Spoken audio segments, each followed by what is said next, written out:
coming up on Midco Motorsports. Mark Dobmeier had plenty to celebrate over the 4th of July after completing a rare triple feature sweep. We'll look back at his incredible holiday weekend run.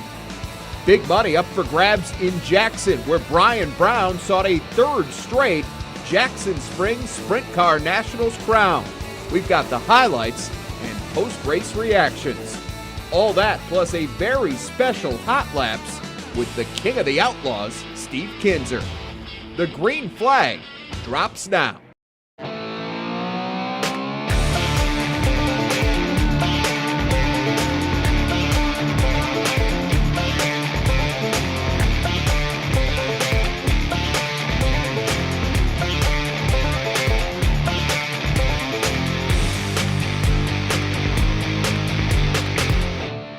And how's everybody doing? I'm Jay Elson, and this is Midco Motorsports.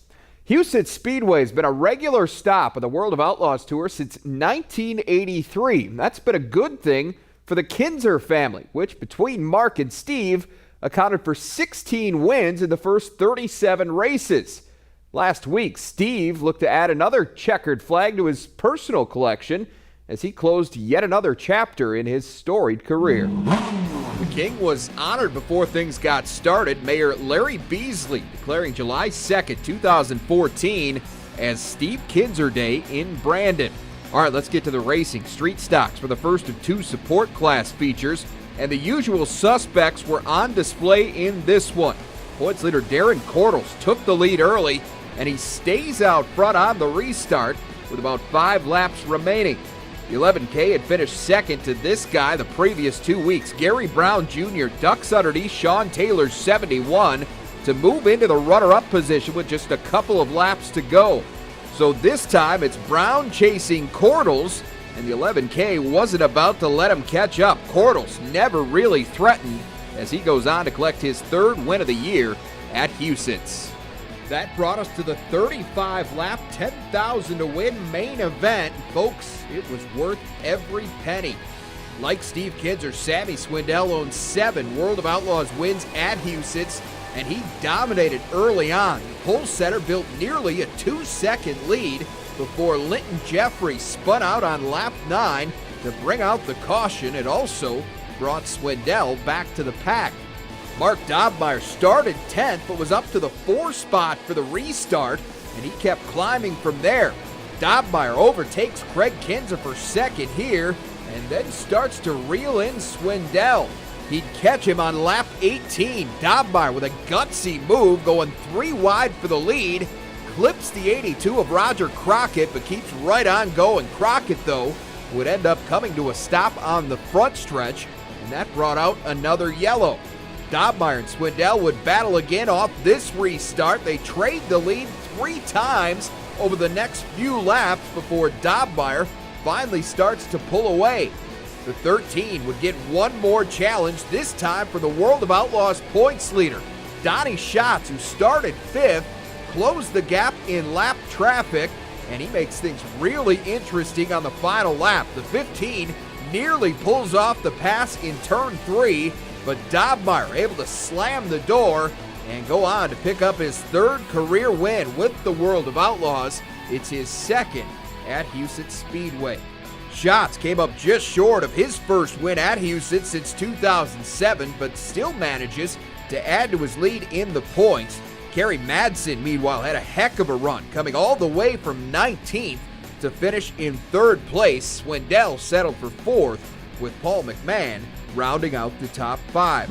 Now, certainly one of the better races you are ever going to see at Houston's, and afterwards, the 2 North Dakotans shared their thoughts on that thrilling finish.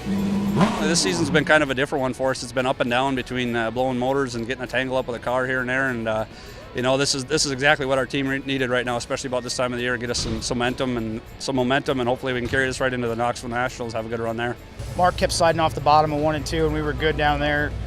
Could close the gap on him a little bit, and you know, we got to him on the last lap, and got dead even with him going into 3, and she was getting pretty narrow, so it was either give a little or take a little, and I gave a little bit. Sometimes you have to look at the bigger picture and you take yourself out of them win it or wear it equations. So hats off to them guys. They done a phenomenal job. He drove a great race, and they come up with the victory. But I felt like we got a victory in itself. We typically don't run very good here. Guys done a great job all night long. Got us some good qualifying positions, and started 5th and got ourselves 2nd. And we're racing for the win at the end. So that's all you can ask for. Well, with Steve Kinser in the midst of a season-long farewell tour, the question remains, is the King really going to quit? The answer might surprise you. Hot Laps is coming up next.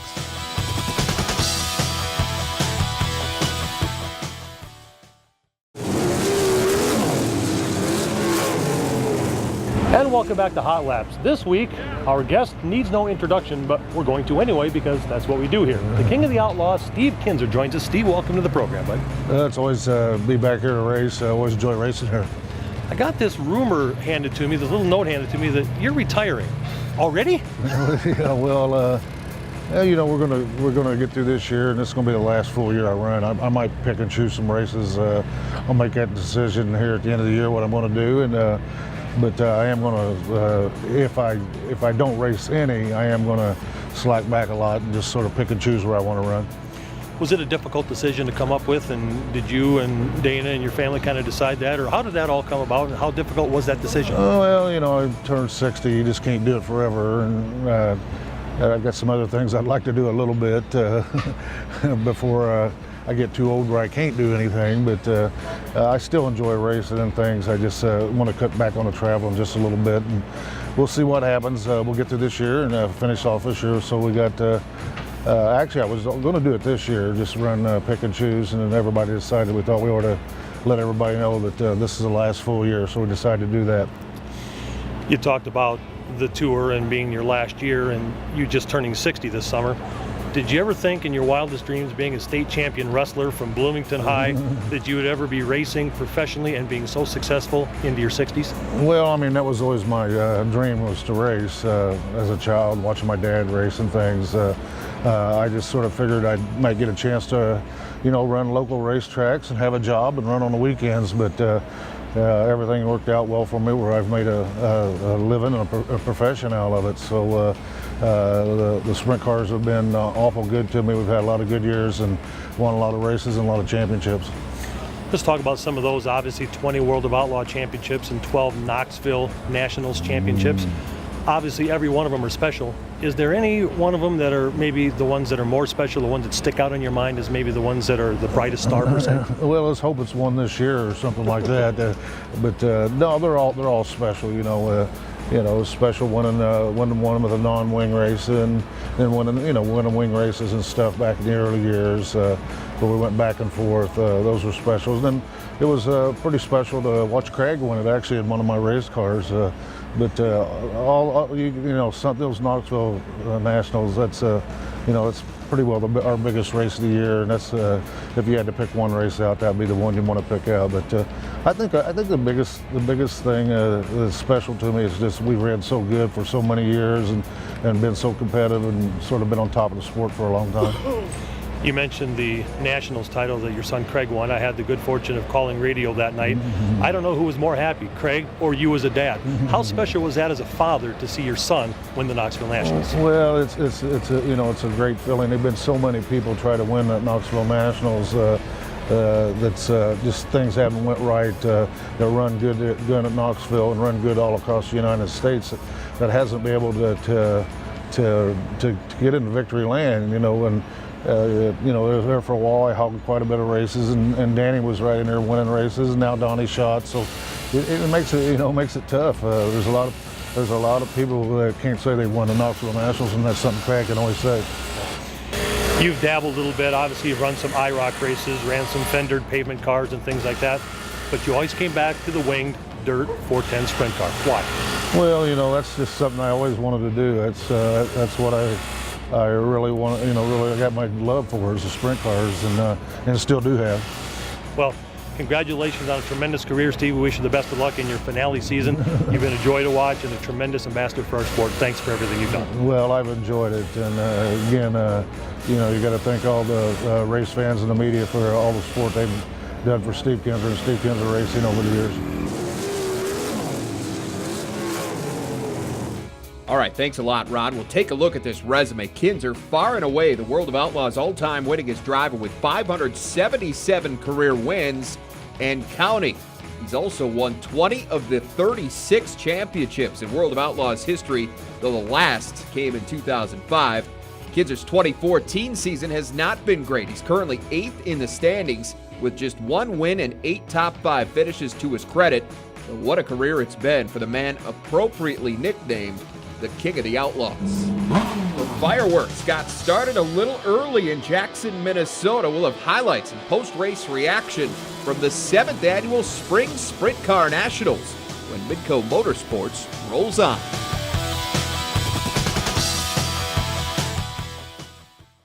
And welcome back. Well, most of the time, the 360 sprint cars get overshadowed by their 410 counterparts.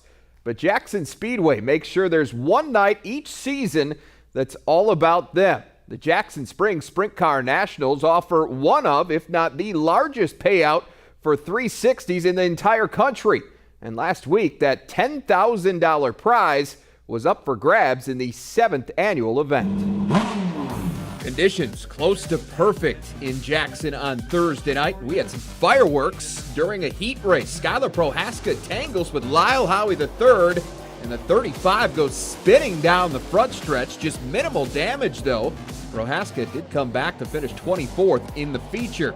On to the big show now. 33 cars all vying for that $10,000 payday. Kaylee Garst had the 7 car out front off the start, but defending champ Brian Brown was in hot pursuit, and the 21 erases that modest gap in a hurry. He gets past Garst on the backstretch to take over the lead.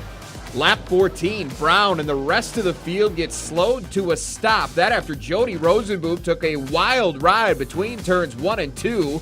Rosenboom was okay, his car was not, and he was not happy about it. Well, that got cleaned up. Teams were allowed to pull into the work area, and that little boost was more than enough for Brown because the only real race after that was for second. Winner, winner, chicken dinner as Brian Blackjack Brown wins his 3rd straight Jackson Spring Sprint Car Nationals crown. He takes home the $10,000 check along with that Volkins Brothers Trucking trophy.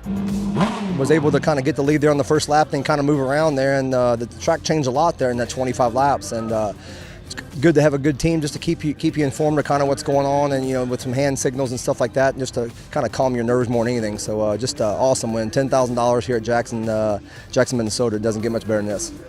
Danny Lasowski followed Brown across the line with Jason Johnson checking in 3rd. Garst and Roger Crockett also earned top 5 finishes. Plenty of fireworks at River City Speedway on Friday, both on and off the track. The street stock feature was made up of 17 cars, none of them better than Daniel McNamee early on. He jumps to the front off the lap 2 restart, just ahead of points leader Mike Anderson. But the familiar orange and white 81 of Jordan DeRay works his way up from 3rd, and after a brief battle with McNamee, DeRay scoots by on the low side, and he goes on to win for the 3rd time this season. One rough night in late May is the only thing keeping DeRay from the top of the street stock standings. He's got a runner-up finish to go along with those 3 victories, but stands 4th overall, 23 points behind Anderson. To the Midwest Modifieds. Pick it up on lap 6. 2012 track champ Ryan Schroeder pilots his 77R around leader Ryan Schau. And he would stay out front through a number of restarts, and on a green-white checkered flag, Schroeder holds off Darren Fow and defending track champ Tyler Peterson to get the win. Those 3 drivers are all neck and neck in the race for the Midwest Modifieds Championship. Fow currently owns the lead by 1 point over Peterson. Schroeder, meanwhile, just 3 back in 3rd. On to what was one of the most exciting races of the season in Grand Forks, the late model feature. Defending points champ Joey Peterson and defending NLRA Series champ Dustin Strand battle for the lead, but as they try to avoid lap traffic, Peterson makes contact with Strand, spinning out both drivers. Peterson would be sent to the back for the restart. With 4 laps to go, Brad Seng has the lead on Ricky Weiss.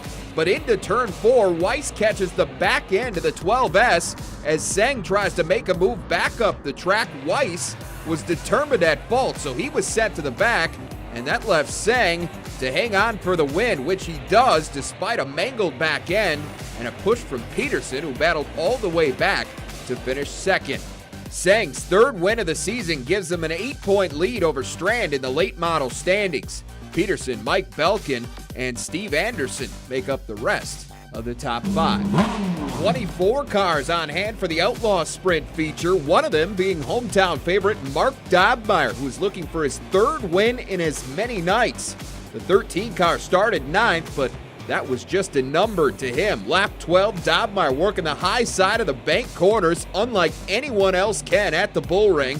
He gets by Jordan Adams and dominates the rest of the way. Dobmeier collects his third win of the season at River Cities. Dobmeier still outside of the top 5 in the River Cities Outlaw Sprint standings. Luke Kennedy Jr. is your leader. He's 5 points ahead of Casey Mack. Austin Pierce is 10 points off the pace in third. From there, Dobmeier turned his attention back to Huset's, where he hoped to complete his holiday sweep on Sunday. Find out how Dynamite fared in his final race of the weekend when we come back.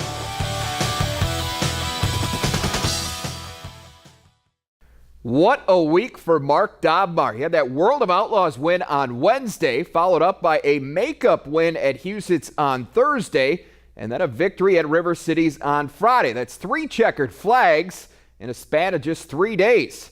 And he wasn't done. Dynamite still had one more chance to complete a holiday sweep as he returned to Brandon on Sunday. We'll get to him in a bit. The hobby stocks were up first. Corey Kelderman was out front early until this. The 4D spins out in turn 4, handing the lead to Aaron Van Voorst. He wouldn't keep it for long, though. On the restart, Dustin Gulbranson uses the top to get around the 77A.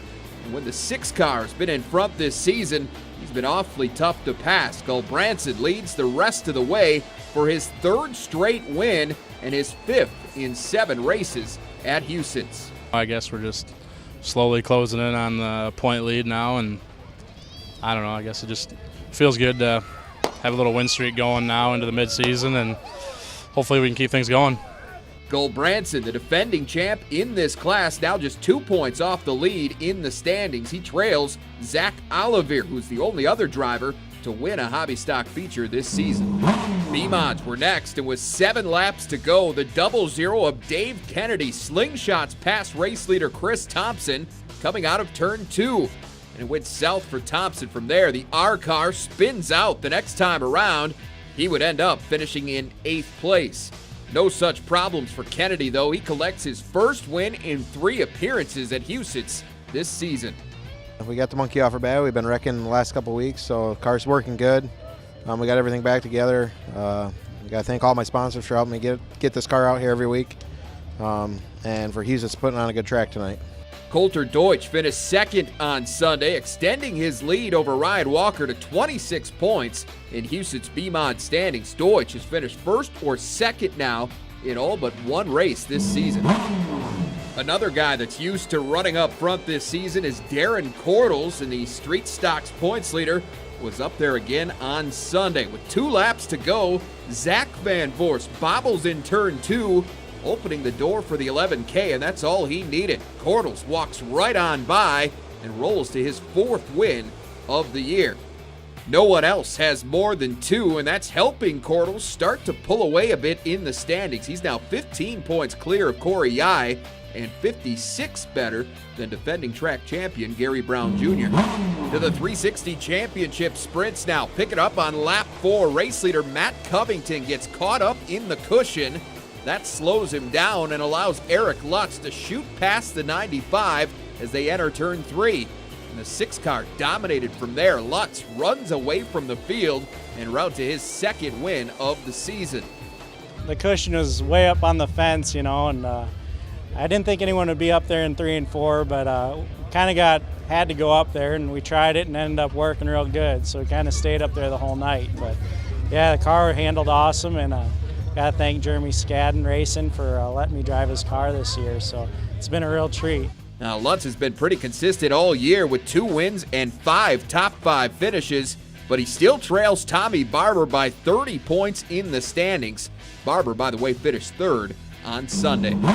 Finally, we go to the Outlaws. After starting 9th, Roger Crockett took over the lead about 10 laps in, and he was cruising until Dylan Peterson spins out in front of him with 11 to go. The ensuing caution wiped out Crockett's lead, and pole setter Dusty Ballinger would eventually take advantage of that. The 2D catches up 8 laps later and uses the low groove to make his move. Ballinger holds off the 82 for the final few laps to pick up his first 410 victory at Huset's since 2003. We had the lead and held on the lead for like first 11 laps or something like that, and the 82 car went by, and thought he's not that much faster. If I can keep digging and hitting my marks, you know, there's a good chance. And we started pulling up on him and got by him there, and then towards the end, I thought we had her in the bag, and the yellow come out, and we I just had to keep hitting my marks and stay on the bottom and keep hitting my line, and we ended up winning. Despite his win, Ballinger stands just 10th overall in the Outlaw Sprint standings. Terry McCarroll is leading the way, but not by much. Dobmeier, Ian Madsen, and Justin Henderson all within 14 points of the lead. Well, we've reached the white flag. We'll wrap things up with a look at the weekend schedule next.